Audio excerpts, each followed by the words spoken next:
Hello everyone, देखिए आज की इस वीडियो में हम स्टार्ट करेंगे। जैसे लूसेंट का वन लाइनर का हमने संविधान स्टार्ट किया था और 2 क्लास मैंने ले ली थी, दोनों छोटी छोटी क्लास थी। उन दोनों क्लासों में जो भारत का इतिहास, जो संवैधानिक इतिहास था, जितने भी एक्ट थे, 1873 का अधिनियम हो, 1892 का हो, या 1909 का हो, या 1919 का हो, 1935 का हो, कोई सा भी अधिनियम हो, मैंने सारे कंप्लीट कर लिए 2 वीडियोस में। उन दोनों वीडियो को देख लेना। और मैंने बताया था कि भारतीय का जो संविधान सभा है उसे आप लोग थोड़ी सी पढ़ के आइएगा। तो आप लोगों ने अगर पढ़ा होगा तो यहाँ पर याद मैं करा दूंगा। और संविधान सभा को जब पढ़ेंगे बहुत मज़ा इसमें आएगा पढ़ने में, हंसते हंसते हम इसे याद कर लेंगे। तो शुरुआत करते हैं।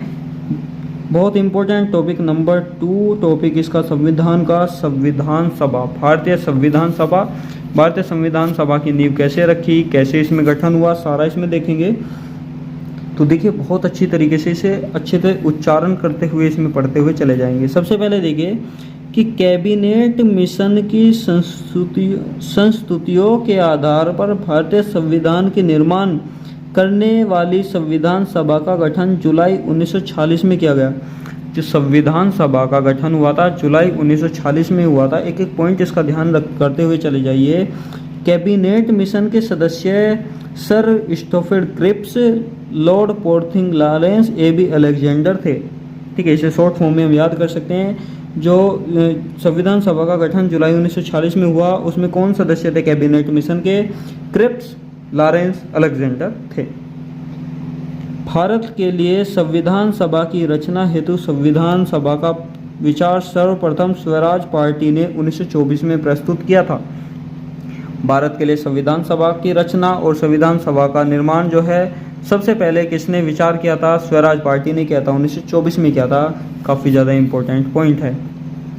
संविधान सभा के सदस्यों की कुल संख्या 389 निश्चित की गई थी, जिनमें 292 तो ब्रिटिश प्रांतों के प्रतिनिधि थे, 4 चीफ कमिश्नर थे और 93 थे देशी रियासतों के प्रतिनिधित्व। तो टोटल मिलाकर कितने हुए? 389। ये उसमें सदस्य थे। मिशन योजना के अनुसार जुलाई 1946 में संविधान सभा का चुनाव हुआ। संविधान सभा का चुनाव हुआ था जुलाई 1946 में हुआ था, मिशन योजना के अनुसार हुआ था। काफ़ी इंपॉर्टेंट लाइन है। कुल 389 सदस्यों में से प्रांतों के लिए निर्धारित 296 सदस्यों के लिए चुनाव हुआ, जिनमें विभिन्न प्रांतों की विधानसभाओं द्वारा चुनाव किया गया था। इसमें कौन कौन से सदस्य थे? कांग्रेस के थे 208 सदस्य, मुस्लिम लीग के थे 73 सदस्य, 15 थे अन्य दलों के, और स्वतंत्र उम्मीदवार चुनाव निर्वाचित हुए थे। अब आ जाइए यहाँ पर कि 9 दिसंबर 1946 को संविधान सभा की प्रथम बैठक नई दिल्ली स्थित कौंसिल चैम्बर पुस्तकालय भवन में हुई थी। संविधान सभा की प्रथम बैठक कहाँ हुई थी? नई दिल्ली में कौंसिल चैम्बर पुस्तकालय भवन में हुई थी। 9 दिसंबर 1946 को हुई थी। सभा के सबसे बुजुर्ग सदस्य डॉक्टर सच्चिदानंद सिन्हा को सभा का अस्थायी अध्यक्ष चुना गया था। जो सबसे बुजुर्ग सदस्य थे डॉक्टर सच्चिदानंद सिन्हा थे उस टाइम पे, तो उन्हें जो इसका अस्थायी अध्यक्ष चुन दिया गया था। ठीक है, उसके बाद में मुस्लिम लीग ने इस बैठक का बहिष्कार किया और पाकिस्तान के लिए बिल्कुल अलग संविधान की मांग प्रारंभ कर दी। तो कौन सी बैठक में? संविधान सभा की जो 9 दिसंबर 1946 को प्रथम बैठक हुई थी, उसमें मुस्लिम लीग ने इस बैठक का बहिष्कार कर दिया गया था। बहिष्कार क्यों किया था? कि संविधान का निर्माण अलग की मांग की थी पाकिस्तान के लिए। अब देखिए नोट है कि हैदराबाद एक ऐसी देशी रियासत थी जिसके प्रतिनिधि संविधान सभा में सम्मिलित नहीं हुए थे। उसके बाद में पॉइंट है कि प्रांतों या देशी रियासतों को उनकी जनसंख्या के अनुपात में संविधान सभा में प्रतिनिधित्व दिया गया। साधारणतः 10 लाख आबादी पर एक स्थान का आवंटन किया गया। उसके बाद में था प्रांतों का प्रतिनिधित्व मुख्य 3 प्रमुख समुदायों की जनसंख्या के आधार पर विभाजित किया गया। समुदाय कौन कौन से थे? मुस्लिम, सिख और साधारण। अब यहाँ पर देख लेते हैं कि संविधान सभा की प्रमुख समिति और उनके अध्यक्ष कौन कौन थे। कौन कौन सी प्रमुख समिति थी?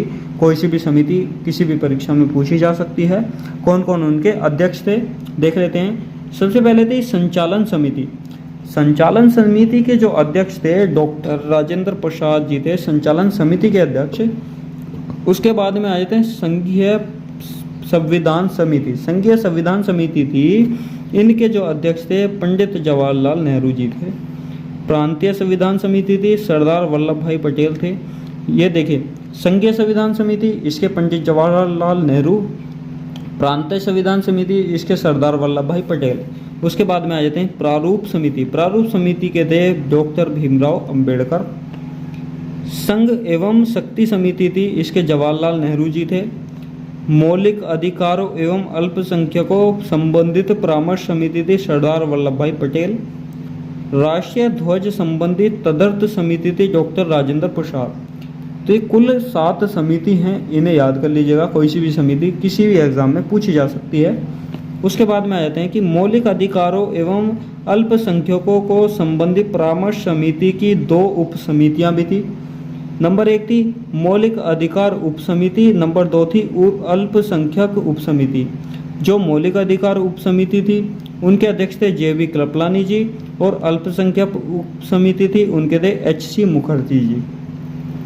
चलिए अब इसके बाद में आ जाते हैं कि संविधान सभा में ब्रिटिश प्रांतों के 296 प्रतिनिधित्वों का विभाजन सांप्रदायिक आधार पर किया गया। जो संविधान सभा में ब्रिटिश प्रांत के 296 प्रतिनिधि थे, उनका भी विभाजन कैसे हुआ था? 213 तो सामान्य थे, 79 थे मुसलमान और 4 थे इसमें सिख। अब आ जाइए कि संविधान सभा के सदस्यों में अनुसूचित जनजाति की संख्या थी 33। जो अनुसूचित जनजाति थी संविधान सभा में, उनके सदस्यों की संख्या कितनी थी? 33 थी। संविधान सभा में महिला सदस्यों की संख्या थी 15। काफ़ी इंपॉर्टेंट क्वेश्चन है कि संविधान सभा में महिला सदस्यों की संख्या कितनी थी? 15 थी। 11 दिसंबर 1946 को डॉक्टर राजेंद्र प्रसाद का संविधान सभा स्थायी अध्यक्ष निर्वाचित हुए थे 11 दिसंबर 1946 को। ये संविधान सभा की दूसरी बैठक हुई थी। संविधान सभा की कार्यवाही 13 दिसंबर 1946 को जवाहरलाल नेहरू द्वारा पेश किए गए उद्देश्य प्रस्ताव के साथ प्रारंभ हुई थी। जो इसकी 3rd बैठक हुई थी 13 दिसंबर 1946 को, जवाहरलाल नेहरू जी ने उद्देश्य प्रस्ताव थे वे प्रस्तुत किए थे, और वे उनके साथ में कार्रवाई जो है स्टार्ट कर दी गई थी। उसके बाद में 22 जनवरी 1947 को उद्देश्य प्रस्ताव की स्वीकृति के बाद संविधान सभा ने संविधान निर्माण हेतु अनेक समितियां नियुक्त की। जो 22 जनवरी 1947 को जो बैठक हुई थी उसमें उद्देश्य प्रस्ताव जो स्वीकृत हो गए थे, तो उनके बाद में संविधान सभा निर्माण के लिए समिति नियुक्त की गई थी। कौन कौन सी समिति थी?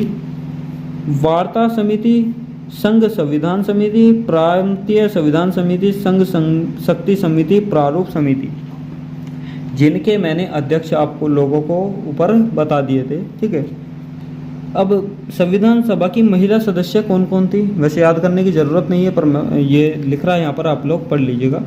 अंपु स्वामीनाथन, एनी मस्करेन, बेगम एजाज रसूल, दक्षयानी वेदुलन, जी दुर्गाबाई, हंसा मेहता, कमला चौधरी, लीला रे, मालती चौधरी, पूर्णिमा बनर्जी, रेणुका राय, सरोजनी नायडू, राजकुमारी अमृता कौर, सुचेता कृपलानी, विजय लक्ष्मी पंडित। तो ये थी 15 की 15 महिलाएं। उसके बाद में आ जाते हैं BN राव द्वारा तैयार किए गए संविधान के प्रारूप पर विचार विमर्श करने के लिए संविधान सभा का द्वारा 29 अगस्त 1947 को एक संकल्प पारित करके प्रारूप समिति का गठन किया गया। प्रारूप समिति का गठन किसने किया था? BN राव ने किया था। प्रारूप समिति पर विचार विमर्श कब किया गया था? 1947 को, 29 अगस्त 1947 को किया गया था। इसके अध्यक्ष के रूप में डॉक्टर भीमराव अंबेडकर को चुना गया था, प्रारूप समिति के अध्यक्ष के रूप में। प्रारूप समिति के सदस्यों की संख्या 7 थी, जो इस प्रकार है। नंबर 1 डॉक्टर भीमराव अंबेडकर जो अध्यक्ष थे। अन्य सदस्य थे N गोपाल स्वामी अयंगर, अल्लादी कृष्णा स्वामी अय्यर, कन्हैयालाल माणिकलाल मुंशी, सैयद मोहम्मद सादुल्ला, N माधवराव BL मित्र के स्थान पर थे। ठीक है। डीपी खेतान 1948 में इनकी मृत्यु के बाद में टीटी कृष्णाचारी को सदस्य बनाया गया था। तो जो डीपी खेतान थे उनकी 1948 में मृत्यु हो गई थी। संविधान सभा में अंबेडकर का पहली बार निर्वाचन बंगाल से तथा देश के बंटवारे के बाद उनका निर्वाचन जो हुआ था बॉम्बे से हुआ था। 3 जून 1947 ईस्वी को योजना के अनुसार देश का बंटवारा हो जाने पर भारतीय संविधान सभा की कुल सदस्य संख्या कितनी हो गई? 324 नियत की गई, जिसमें क्या थे 235 तो स्थान प्रांतों के लिए, 89 स्थान देशी राज्यों के लिए इसमें थे। अब आ जाते हैं कैबिनेट मिशन 1945 के प्रस्ताव पर गठित अंतरिम मंत्रिमंडल।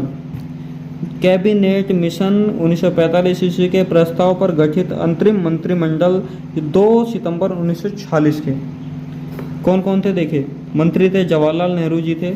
इन्हें कौन कौन से विभाग दिए गए थे? एक तो कार्यकारी परिषद के उपाध्यक्ष थे, विदेशी मामले तथा राष्ट्रमंडल के वल्लभ भाई पटेल जी थे। गृह सूचना प्रसारण वल्लभ देव थे, इन्हें रक्षा मंत्रालय दिया गया था। जॉन मथाई थे, उद्योग एवं आपूर्ति मंत्री थे। सी राजगोपालाचारी थे, शिक्षा मंत्री थे। CH भाभा थे, कार्य खान बंदरगाह मंत्री थे। राजेंद्र प्रसाद जी थे, खाद्य एवं कृषि मंत्री। आशा फली थे, रेलवे मंत्री। जगजीवन राम थे, श्रम मंत्री। ठीक है। मंत्रिमंडल में शामिल मुस्लिम लीग के सदस्य 26 अक्टूबर 1946 को कौन कौन थे? लियाकत अली खां थे, वित्त मंत्री। आई चुंद्रीगर थे, वाणिज्य मंत्री। अब्दुल रब नस्तर थे, संचार मंत्री। उसके बाद में जोगिंदर नाथ मंडल थे, विधि बंगाल SCF चीफ थे। गजानतर अली खां थे, स्वास्थ्य मंत्री।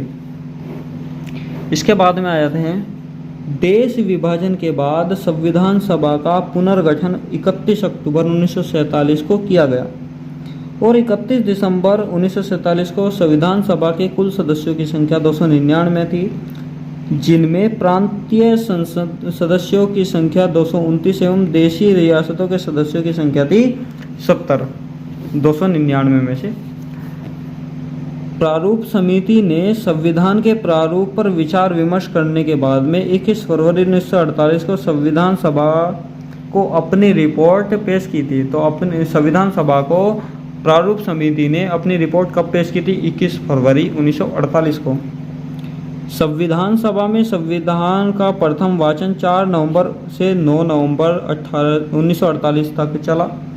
संविधान पर दूसरा वाचन 15 नवंबर 1948 ईस्वी को प्रारंभ हुआ, जो अक्टूबर 1949 ईस्वी तक चला। संविधान सभा में संविधान का तीसरा वाचन 14 नवंबर 1949 ईस्वी को प्रारंभ हुआ था, जो 26 नवंबर 1949 तक चला और संविधान सभा द्वारा संविधान को पारित कर दिया गया। इस समय संविधान सभा के 284 सदस्य उपस्थित थे।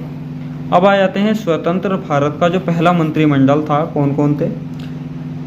जवाहरलाल नेहरू जी थे, इन्हें ये प्रधानमंत्री थे। राष्ट्रमंडल विदेश मामले के मंत्री थे। वैधानिक शोध मंत्री थे। वल्लभ भाई पटेल जी थे, गृह मंत्री। सूचना एवं प्रसारण मंत्री, राज्यों के मामले के लिए मंत्री थे। डॉक्टर राजेंद्र प्रसाद जी थे, खाद्य एवं कृषि मंत्री थे। मोहम्मद अबुल कलाम आज़ाद थे, शिक्षा मंत्री थे। जॉन मथाई जी थे, रेलवे एवं परिवहन मंत्री थे। डॉक्टर भीमराव अंबेडकर थे, ये थे विधि मंत्री। जगजीवन राम थे, श्रम मंत्री। सरदार बलदेव सिंह थे, रक्षा मंत्री। राजकुमारी अमृता कौर थी, स्वास्थ्य मंत्री। CH भाभा थी, वाणिज्य मंत्री। रफीक अहमद किदवई थी, संचार मंत्री। RK षणमुखम जी थे, वित्त मंत्री। डॉक्टर श्यामा प्रसाद मुखर्जी थे, उद्योग एवं आपूर्ति मंत्री। VN गाडगिल थे, कार्य खान एवं ऊर्जा मंत्री थे। उसके बाद में संविधान निर्माण की प्रक्रिया में कुल 2 वर्ष 11 माह 18 दिन लगे थे। संविधान के प्रारूप पर कुल 114 दिन बहस चली थी। संविधान निर्माण में कुल मिलाकर 63,96,729 रुपये खर्च हुए थे। ठीक है।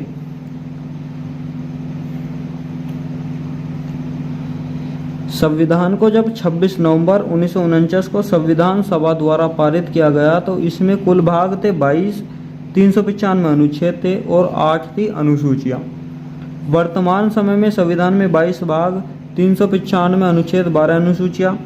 395 अनुच्छेदों के जो पार्ट मिलाकर लगभग 444 के आसपास इसमें हो रहे हैं। संविधान के कुल अनुच्छेदों में 15 अर्थात 5, 6, 7, 8, 9, 60, 324, 366, 367, 79, 80, 88, 91, 92, 93 अनुच्छेदों को 26 नवंबर 1949 को ही परिवर्तित कर दिया गया, जबकि शेष अनुच्छेद को 26 जनवरी 1950 को लागू किया गया था। संविधान सभा की अंतिम बैठक थी 24 जनवरी 1950 को हुई थी। उस दिन संविधान सभा को डॉक्टर राजेंद्र प्रसाद को भारत का प्रथम राष्ट्रपति चुन दिया गया था। संविधान सभा 26 जनवरी 1950 से 1951-52 में हुए आम चुनावों के बाद बनने वाली नई संसद के निर्माण तक भारत में अंतरिम संसद के रूप में काम करती रही। संविधान सभा द्वारा किए गए कुछ अन्य कार्य, इसने मई 1949 में राष्ट्रमंडल में ही भारत की सदस्यता का सत्यापन किया। इसने 22 जुलाई 1947 को राष्ट्रीय ध्वज को अपनाया। इसने 24 जनवरी 1950 को राष्ट्रीय गान को अपनाया।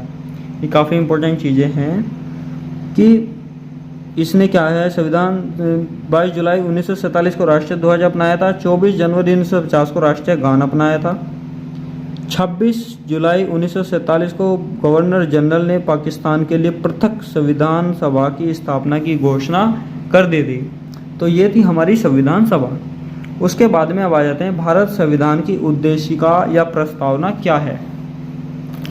चलिए, भारतीय संविधान की उद्देशिका या प्रस्तावना नेहरू द्वारा प्रस्तुत उद्देश्य संकल्प में जो आदर्श प्रस्तुत किया है उन्हें ही संविधान की उद्देशिका में शामिल कर दिया। संविधान के 42वें संशोधन 1976 में हुआ था, 42वां संशोधन द्वारा यथा संशोधित यह उद्देशिका निम्न प्रकार है। उद्देशिका क्या है कि हम भारत के लोग भारत को एक संपूर्ण प्रभुत्व संपन्न समाजवादी पंथ निरपेक्ष लोकतंत्रात्मक गणराज्य बनाने के लिए तथा उसके समस्त नागरिकों को सामाजिक, आर्थिक और राजनीतिक न्याय, विचार, अभिव्यक्ति, विश्वास, धर्म और उपासना की स्वतंत्रता की प्रतिष्ठा की आवश्यकता में समानता प्राप्त करने के लिए तब उन सब में व्यक्ति की गरिमा और राष्ट्र की एकता अखंडता सुनिश्चित करने वाली बंधुता बढ़ाने के लिए दृढ़ संकल्प होकर अपनी इस संविधान सभा में आज तारीख 26 नवंबर 1949 को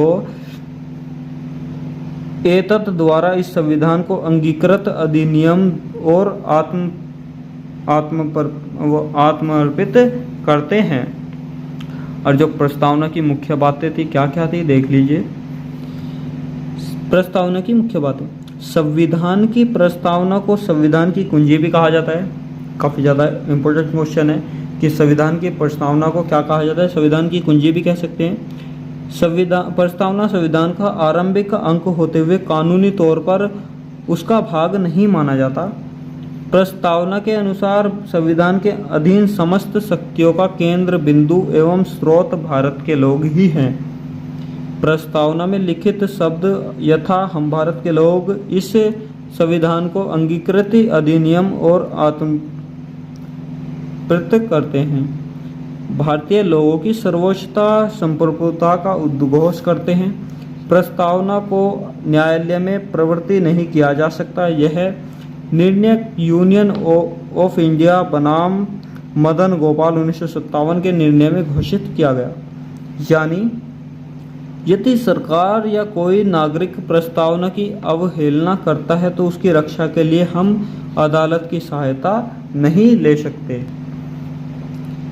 बेरूबाड़ी यूनियन वाद 1960 में सर्वोच्च न्यायालय ने निर्णय दिया कि जहां संविधान की भाषा संदिग्ध हो वहां प्रस्तावना विधिक निर्वाचन में सहायता प्रदान करती है। बेरूबाड़ी के बाद में ही सर्वोच्च न्यायालय ने प्रस्तावना को संविधान का अंग नहीं माना। इसलिए विधायिका प्रस्तावना में संशोधन नहीं कर सकती, परंतु सर्वोच्च न्यायालय के केशवानंद भारती बनाम केरल राज्यवाद 1973 में कहा कि प्रस्तावना संविधान का अंग है, इसलिए विधायिका संसद उसमें संशोधन कर सकती है। केशवानंद भारती वाद में ही सर्वोच्च न्यायालय ने मूल ढांचे का सिद्धांत थ्योरी ऑफ बेसिक स्ट्रक्चर दिया तथा प्रस्तावना को संविधान का मूल ढांचा माना। संसद संविधान की मूल ढांचा में नकारात्मक संशोधन नहीं कर सकती। स्पष्ट संसद वैसा ही संशोधन कर सकती है जिससे मूल ढांचे का विस्तार मजबूतीकरण होता है। जो केशवानंद भारती केस था उसने जो सर्वोच्च न्यायालय में साबित कर दिया था कि जो संविधान की प्रस्तावना है ये संविधान का मूल ढांचा है। उसके बाद में जो 42वें संविधान संशोधन अधिनियम 1976 के द्वारा इसमें समाजवादी, पंथ निरपेक्ष, राष्ट्र की अखंडता 3 शब्द इसमें जोड़े गए थे। भारत के संविधान की प्रस्तावना में 3 प्रकार का न्याय, सामाजिक, आर्थिक और राजनीतिक, 5 प्रकार की स्वतंत्रता, विचार, अभिव्यक्ति, विश्वास, धर्म और उपासना और 2 प्रकार की समानता है। कौन कौन सी? प्रतिष्ठा एवं अवसर, इनका उल्लेख किया गया। भारत का संविधान विश्व का सबसे बड़ा लिखित और सर्वाधिक व्यापक संविधान है। यह अत्यंत कठोर एवं लचीला है। लिखित संविधान की अवधारणा फ्रांस की देन है। भारतीय राजनीतिक व्यवस्था में संविधान सर्वोच्च है। भारत का संविधान अपना प्राधिकार जनता से प्राप्त करता है। भारत सरकार अधिनियम 1935 में वह संवैधानिक दस्तावेज है जिसका भारतीय संविधान तैयार करने में गहरा प्रभाव पड़ा। भारत का संविधान संघीय शासन शब्द का कहीं भी प्रयोग नहीं किया गया। संविधान में भारत राज्यों का संघ घोषित किया गया। तो आज की हमने वीडियो में संविधान सभा और भारत की संविधान की उद्देशिका या प्रस्तावना वो हमने क्लियर की। और जो अब हमारी नेक्स्ट क्लास रहेगी, कल की क्लास रहेगी, भारतीय संविधान के विदेशी स्रोत से स्टार्ट होगी। तो आप लोग इन्हें पढ़ के आइएगा और याद कराने की जिम्मेदारी मेरी। मैं पढ़ाते पढ़ाते आप लोगों को याद करा दूंगा। तो जितने भी ये जीएस के वीडियोस हैं वन लाइनर बुक से हैं। वन लाइनर बुक को पढ़ने का यही फ़ायदा है, इसमें अर्थ जो है समझ में आ जाते हैं। तो हमें कैसे भी जो क्वेश्चंस मिल जाएं, ऑब्जेक्टिव क्वेश्चंस मिल जाएं, उन्हें हम अच्छी तरीके से कवर कर सकते हैं। तो आप लोग अब संविधान के जो विदेशी स्रोत हैं उन्हें पढ़ के आइएगा। याद मैं करा दूंगा, क्योंकि आप लोग पढ़ लोगे उसके बाद में मेरे साथ में रिवीजन कर लोगे तो आपका पक्का हो जाएगा। ठीक है, अब आप लोग वीडियो को शेयर कर देना, लाइक कर देना, चैनल को सब्सक्राइब जरूर कर लेना। जो इस तरह की ही जो क्लास हैं आप लोगों को कंटिन्यू मिलती रहे, तो आप लोग मुझे सपोर्ट करोगे तो आप लोगों को मैं भी सपोर्ट करूँगा। मिलेंगे नेक्स्ट वीडियो में।